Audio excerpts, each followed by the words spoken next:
So you want to play Arms Warriors? With Fury right there beside you? You know what? I get you, man. There's a beauty to playing Arms Warrior. All you need is a big two-handed sword and you can start chopping and cleaving and slamming and executing your way to victory. Today we'll be talking about Arms Warriors and what you need to do to start raiding with this bad boy ASAP. The video will focus on basics concerning talents, rotation, gear, and everything essential for you to pick up arms, go in a raid, and start smashing some bosses tomorrow. What? Today, you mother... Today!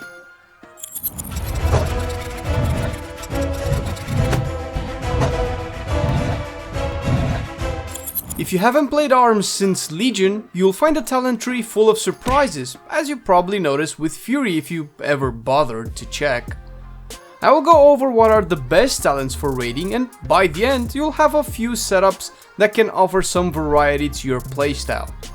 Starting off with the first row, there's only one option for raiding and single target in general, and that is Skull Splitter. This guy deals moderate damage with a moderate cooldown generating 20 rage. You will primarily use Skull Splitter for the rage generation. Arms Rage comes in a totally different flow than Fury. Arms Rage comes in big chunks, and the playstyle is a bit more clunky, but methodical. And Skull Splitter is just there to make everything smoother. Second row, Double Time is the best one for raiding. As a melee, we need to be as mobile as possible, and there will be times, like the Jadefire Masters fight, where the bosses keep jumping around and a second charge of, well, charge will come in handy. Third row is where we get two main options. I've been seeing a lot of people recommend Fervor of Battle, which could work well with a specific azerite trait that I will mention later on. And it's still good, but it's only simming a little less than Massacre. Personally, I prefer Massacre. The last phases of boss encounters is when you literally stretch as much damage as you can, and Execute is still pretty strong for arms. It's the best situational talent on the row, and I personally love Execute phases with this talent selected. Moving on the next row, it's entirely up to you. Although the fan favorite seems to be Defensive Stance by a pretty long margin, it is by far the best defensive talent in the row and has added an interesting dynamic to arms ever since it jumped from the PvP talents only section. It brings back just a bit of nostalgia from old school warrior with stance switching. I still feel pretty gimped without Bounding Stride though. Also, I've been seeing more and more people use Second Wind, and after playing Fury for a long time, I can see why. You have zero sustain as arms, entirely reliant on your healer, so this is also not a bad option to take. Next row, the best all-around pick you can get is Warbreaker, which is essentially our artifact ability from Legion. It applies the Colossus Smash debuff in an AoE fashion, making blade storming packs of adds be really effective. You can opt for collateral damage in strong cleave fights like Jadefire Masters or Jaina, but that's something you need to discuss with your tanks, since the bosses need to be tanked close together. And if they can do that for you, collateral damage will probably be a better pick.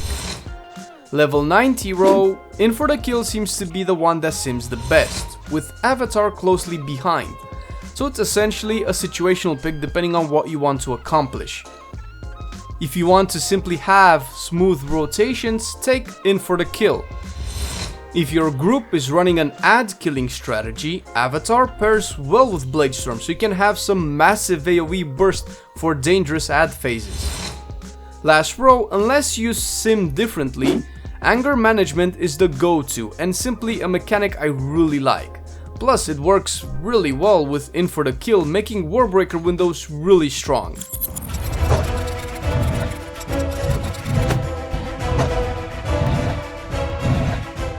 When gearing up, it's important to know what stats are best for your spec. It's also important to understand that the priority of these stats change every time you get new gear. Now, I'm not saying you should check your stat weights before every new item being equipped, but try to do it as often as you can. The usual stat weights are like this, but the more gear you get, they will start to change, and my current stat weights are like this. A few things remain constant. Weapon DPS is the strongest, meaning as far as weapons are concerned, get the highest eye level one. After that, crit and haste will start to juggle since they are close, so just get whatever has crit and haste. As you can tell, the strength of strength is still at the bottom for arms, similar to the Legion version. If you have no strength trinkets like me, then strength might be a bit higher since I have around 500 less strength for my eye level than I should have, so I could use way better trinkets going forward. Speaking of trinkets, these are some of the best ones at the moment, and as you can see, they're pretty close to each other. But if you are looking for best in slot, then Gronk's Primal Rage is one of them. Obviously, this drops from Gronk. The next two ones are super good, but are a bit tricky to get. Gale Caller's Beak drops from Azurathos, the world boss, which will probably have to be Titan Forged for it to be the best.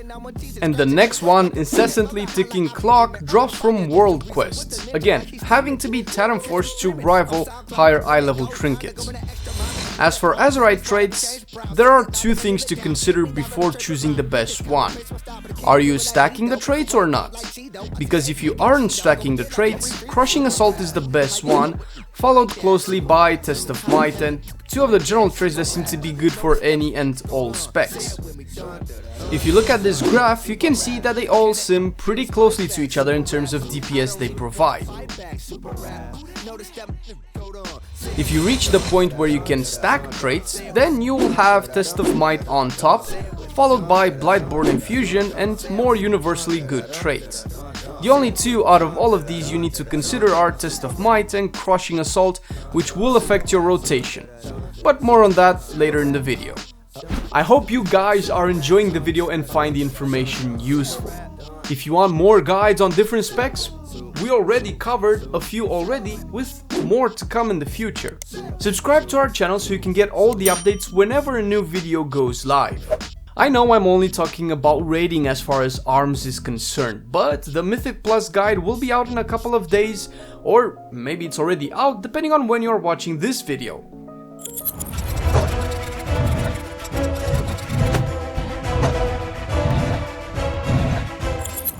There are two main priority systems that will dictate your rotation, when you are in the execute phase and when you're out of it.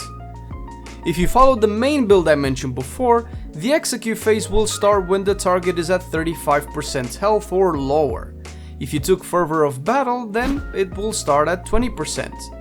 The first ability on the priority list is Skull Splitter, but only use this when you have less than 60 rage, so you don't cap on rage. And of course, you cannot use Skull Splitter just before using Blade Storm, and I will explain why soon.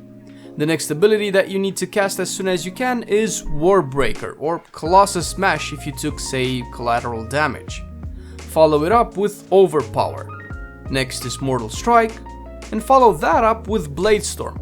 If you have the Test of Might trait, you want to delay Blade Storm and cast it outside the Colossus Smash debuff. Since Blade Storm does not use rage, you'll get a less powerful Test of Might buff if you use it during Colossus Smash windows. But of course, if you don't have Test of Might, then use Blade Storm inside the Colossus Smash window. Lastly, end it with Slams, or Whirlwind if you have the Fervor of Battle talent. From my experience, I found using Slam below 50 rage potentially harmful since I might not have enough rage for Mortal Strike. But if you have the Crushing Assault trait, you'll trigger strong slams that cost no rage. A similar argument for Blade Storm as well, and it matters based on your haste, but when I cast Blade Storm above 60 rage, maybe 50 sometimes, I will cap on rage by the time Blade Storm ends, which is why you don't use Skull Splitter before Blade Storm also. Now the execute phase, which is similar. When you are under 60 rage, you use Skull Splitter just as before. Then you follow it up with Warbreaker or Colossus Smash. Blade Storm only if you are under 30 rage or you have the Test of Might buff from the Azerite trait, although I maintain my advice of not Blade Storming above 50 or 60 rage. Slam here only if you have the Crushing Assault proc. Then cast Overpower and only then execute. I mentioned before 2 traits that can affect your rotation. One of them is Test of Might. This bad boy gives you a big strength buff based off of how much rage you spend during Colossus Smash debuffs. To make the most of this trait, try to pull a bit of rage just before hitting Colossus Smash. The other trait that will affect you is Crushing Assault. This one gives your melee attacks a chance to buff your slam and make it cost 20 less rage, so free. This won't happen very often, like once or twice per minute. With this talent though, slam procs will hit pretty hard, so you will want to consume them as soon as you get them. This also works with Fervor of Battle when you Whirlwind.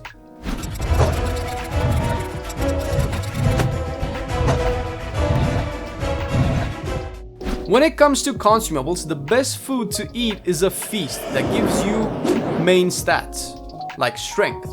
If you don't have that possibility, eat the highest haste food that you have. And moving on this trend, you want haste gems and enchants for rings. The weapon will need the Gale Force striking enchant. And if you have the money, replace one of the haste gems with a Kraken's Eye of Strength. The flask you will want is the strength one, obviously, but the potion is Bursting Blood, which is the best single target potion in the game. You ideally use the potion before entering combat and again in combat either during the execute phase or whenever Bloodlust is popped. We post weekly class guides, WoW news, PvP videos, so consider following us on Facebook and Twitter to get all the sweet juicy updates as we go live with one of our newer projects. We will keep you guys up to date with everything big that happens in the world of Warcraft. Thanks for watching the video, I've been Flame and I'll see you guys next time.